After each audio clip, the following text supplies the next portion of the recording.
ईश्वर पर आप तभी विश्वास कर सकते हैं जब आपको खुद पर विश्वास हो, क्योंकि ईश्वर बाहर नहीं, हमारे अंदर ही है। जो कुछ है तेरे दिल में, सब कुछ उसको खबर है। बंदे, तेरे हर हाल पर भगवान की नजर है। बाजार के रंगों में रंगने की मुझे जरूरत नहीं।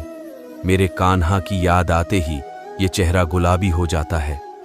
एक भगवान आपके घर में भी होता है, जिसे हम माँ बाप के नाम से जानते हैं। भगवान से निराश कभी मत होना, संसार से आशा कभी मत करना। नियत अच्छी तो भक्ति भी सच्ची।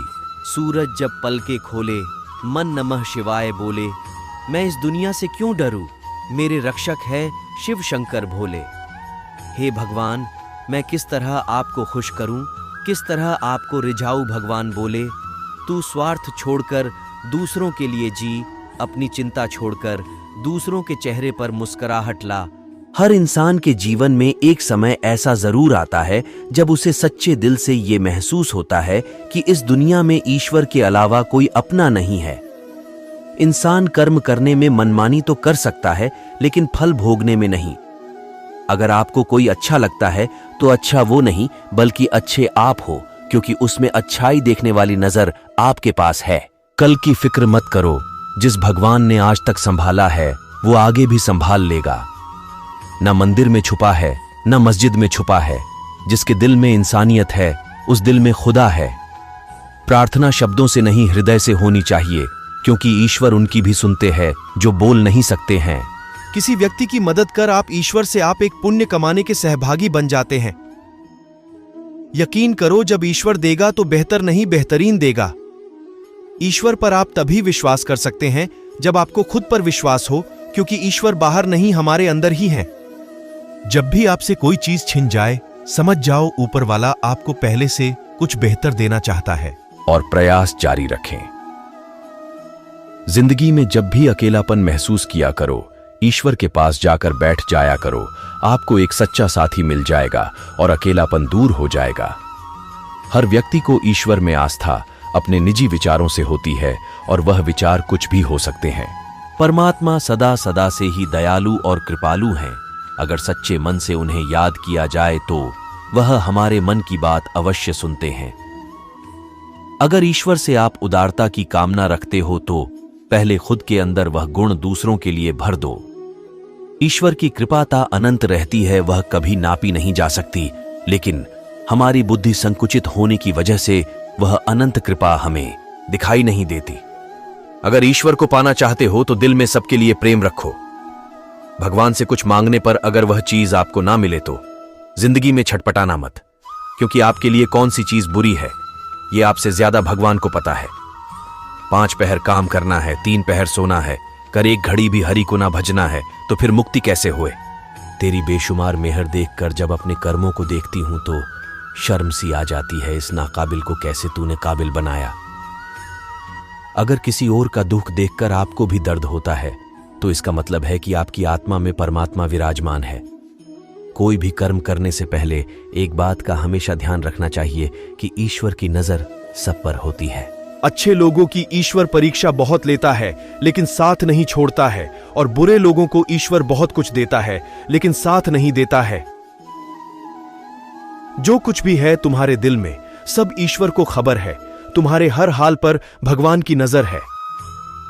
जब तक ईश्वर तुम्हारे साथ है, तब तक दुनिया की कोई भी ताकत तुम्हें हरा नहीं सकती है। कर्म का फल इंसान को उसी तरह ढूंढ लेता है जिस तरह बछड़ा सैकड़ों गायों के बीच अपनी मां को ढूंढ लेता है। मन का झुकना बहुत जरूरी है। केवल सर को झुकाने से परमात्मा को प्राप्त नहीं किया जा सकता है। ईश्वर को अपना मित्र बना लो, फिर तुमको कामयाब होने से कोई नहीं रोक सकता है। मौन प्रार्थनाएं जल्दी पहुंचती है ईश्वर तक, क्योंकि वो शब्दों के बोझ से मुक्त होती है। दोस्तों, रखिए रब दूसरा दरवाजा खोल, बगैर पहला दरवाजा बंद नहीं करता है। ईश्वर पर विश्वास बिल्कुल उस बच्चे की तरह करो जिसको आप हवा में उछालो तो वो हंसता है, डरता नहीं, क्योंकि वह जानता है कि आप उसे गिरने नहीं दोगे। ईश्वर कहते हैं कि संतुष्ट मन इस दुनिया का सबसे बड़ा धन है। श्री कृष्ण कहते हैं कि जिस व्यक्ति को आपकी कद्र नहीं, उसके साथ खड़े रहने से अच्छा है आप अकेले खड़े रहें। हम करते वही हैं जो हम चाहते हैं, लेकिन होता वही है जो ईश्वर चाहता है। हमें करना वही चाहिए जो ईश्वर चाहते हैं, फिर होगा वही जो हम चाहते हैं। इस मतलब से भरी दुनिया में कोई कहां किसी को याद करता है। लोग भगवान को भी तभी याद करते हैं जब उन्हें उनसे कोई मतलब पड़ता है। तेरी रहमतों का सिलसिला देखकर अपने आप पर शक सा होने लगता है कि क्या मैं इस काबिल भी हूं। जब मन गमों से घिर जाए, तुम अपना हाल ईश्वर को सुना देना, उसी पल मन को सुकून मिल जाएगा।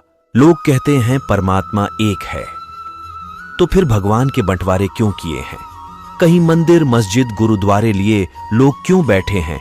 भगवान को मंदिर से ज्यादा हमारे दिल में रहना क्यों पसंद है? क्योंकि मंदिर तो चार दीवारी का बना है, जबकि हमारा दिल हमारी अंतरात्मा और हमारी भावनाओं से जुड़ा हुआ है। ईश्वर को देखना है तो तन की आंखों से नहीं, मन की आंखों से देखो, वह तुम्हें सब में नजर आएंगे। परमात्मा शब्दातीत है, वह शब्द में नहीं मिल सकते। परमात्मा मूर्ति नहीं, वह पत्थर में नहीं मिल सकते। परमात्मा इंसान नहीं, वो हर इंसान में भी नहीं मिल सकते। परमात्मा इस दुनिया से परे है, वो संसार को त्याग कर ही मिल सकते हैं। मैं मंदिर में रहता हूं, जिस इंसान के दिल में इंसानियत है, मैं उस दिल में रहता हूं।